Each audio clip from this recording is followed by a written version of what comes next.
Welcome to Tara's physics new syllabus standard 11th NEET 8 வெப்பமும் வெப்ப இயக்கவியலும். இப்போ நம்ம இந்த வீடியோவில் என்ன பார்க்க போகிறோம்னா எடுத்துக்காட்டு கணக்கு 12 தான் பார்க்க போகிறோம். ஃபஸ்ட்டு கணக்கு ரீட் பண்ணுவோம்.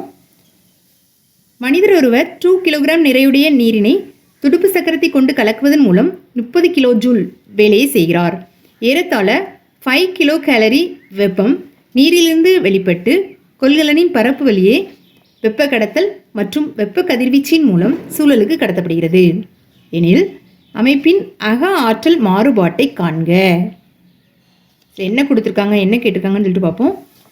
மனிதர் ஒருவர் 2 கிலோகிராம் நிறையுடைய நீரினை துடுப்பு சக்கரத்தை கொண்டு கலக்குவதன் மூலம் 2 கிலோகிராம் நிறையுடைய நீரை துடுப்பு சக்கரத்தை பயன்படுத்தி கலக்கிறது மூலம் எவ்வளோ வேலை செய்கிறான்னா 30 கிலோ ஜூல் வேலையை செய்கிறார்.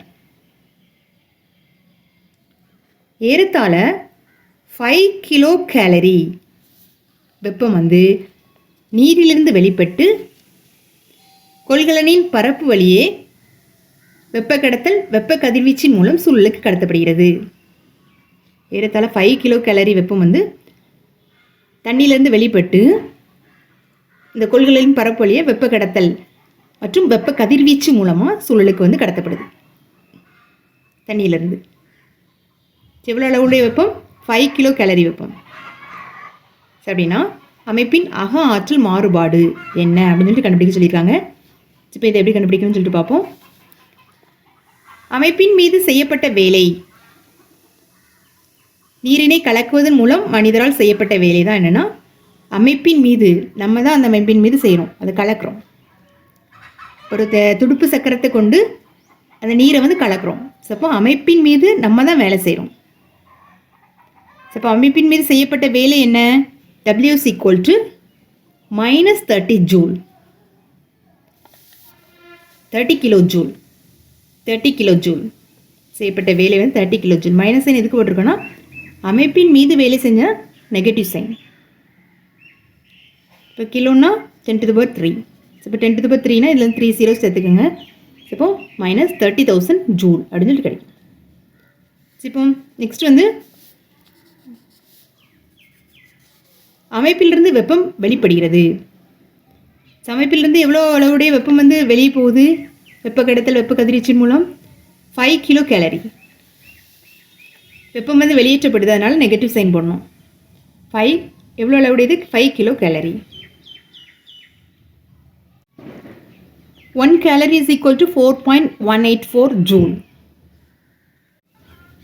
இப்போ 1 கிலோ கேலரினா 4.184 இன்ட்டு கிலோனா இன்ட்டு 10⁻3 போடணும். 10⁻3 4.184 இன்ட்டு 10⁻3 ஜூல். 10⁻3லாம் இப்போ 1000ஆல் மல்டிப்ளை பண்ணிவிட்டு 3 டிஜிட் முன்னாடி பாயிண்ட் வச்சிங்கன்னா என்ன கிடைக்கும்? 4184 அப்படின்னு சொல்லிட்டு கிடைக்கும். 4184 ஜூல்னு சொல்லிட்டு கிடைக்கும். இப்போ 1 kilo gallery is equal to 4184 joule. அப்போ இந்த கிலோ கேலரி இருக்கக்கூடிய இதில் 4184 போட்டுக்கோங்க. இதான் ஸ்டாண்டர்டான மதிப்பு. 1 calorie is equal to 4.184 joule. இதான் ஸ்டாண்டர்டான மதிப்பு. இப்போ இது ரெண்டையும் மல்டிப்ளை பண்ணிங்கன்னா உங்களுக்கு என்ன கிடைக்கும்? 20,920 கிடைக்கும். சரியா? இப்போ -20,920 ஜூல் அப்படின்னு சொல்லிட்டு கிடைக்கும். வெப்ப இயக்கவியலின் முதல் விதியை பயன்படுத்தும் போது இப்போ Q = இதில் கிடச்சிருக்கு, W = கண்டுபிடிச்சிட்டோம். இப்போ வெப்ப இயக்கவியலின் முதல் விதியை பயன்படுத்தும் போது நம்ம என்ன கண்டுபிடிச்சிடலாம்? அக ஆற்றல் மாறுபாடு ஈஸியாக கண்டுபிடிச்சிடலாம். வெப்ப இயக்கவியல் முதல் விதி என்ன? ΔU = Q - W.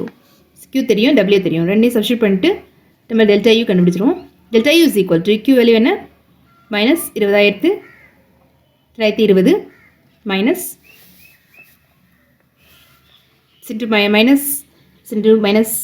-30,000 minus plus ஆயிரும். இப்போ இதுலேருந்து இதை கழிச்சிட்டிங்கன்னா உங்களுக்கு என்ன கிடைக்கும்? இதுலேருந்து இதை கழிச்சிட்டு பாசிட்டிவ் சைன் போட்டிங்கன்னா, ஏன்னா பெரிய நம்பருக்கு முன்னாடி பாசிட்டிவ் சைன் இருக்குது, அதனால் பாசிட்டிவ் சைன் போட்டிங்கன்னா என்ன கிடைக்கும்? 9080 அப்படின்னு சொல்லிட்டு கிடைக்கும். 9080 ஜூல் அப்படின்னு சொல்லிட்டு கிடைக்கும். இதுதான் என்னென்னா அக ஆற்றல், அமைப்பின் அக ஆற்றல் மாறுபாடு 9080 ஜூல். இப்போ நமக்கு கிடைச்ச இந்த ஆன்சர் வந்து ஃபைனலாக எடுத்து எழுதுவோம். ஆன்சர் போட்டு எழுதிக்கோங்க. அமைப்பின் அக ஆற்றல் மாறுபாடு ΔU = 9080 ஜூல். இங்கு அமைப்பின் மீது செய்யப்பட்ட வேலையை விட வெப்ப இழப்பு குறைவாக உள்ளது. அமைப்பின் மீது செய்யப்பட்ட வேலையை விட வெப்ப இழப்பு வந்து குறைவாக இருக்குது. அமைப்பின் மீது செய்யப்பட்ட வேலையை விட வெப்ப இழப்பு வந்து குறைவாக இருக்குது. ஸோ அதனால தான் நமக்கு வந்து நேர்குறியில் கிடைச்சிருக்கு அக ஆற்றல் மாறுபாடு. ஸோ அதான் இதை சொல்லியிருப்பாங்க, இங்கே அமைப்பின் மீது செய்யப்பட்ட வேலையை விட வெப்ப இழப்பு குறைவாக உள்ளது, எனவே அக ஆற்றல் மாறுபாடு நேர்குறியாகும். இது அமைப்பின் அக ஆற்றல் அதிகரிப்பதை காட்டுகிறது. நேர்குறியில் கிடைச்சிருக்கிறதுனால அமைப்பின் அக ஆற்றல் வந்து அதிகரிக்குது. ஸோ அப்படிங்கிறது வந்து இது குறிக்குது. இப்படி ஃபைனலாக ஆன்சர் எடுத்து எழுதிக்கோங்க. இதோட எடுத்துக்காட்டு கணக்கு 12 வந்து முடியுது. தேங்க்யூ.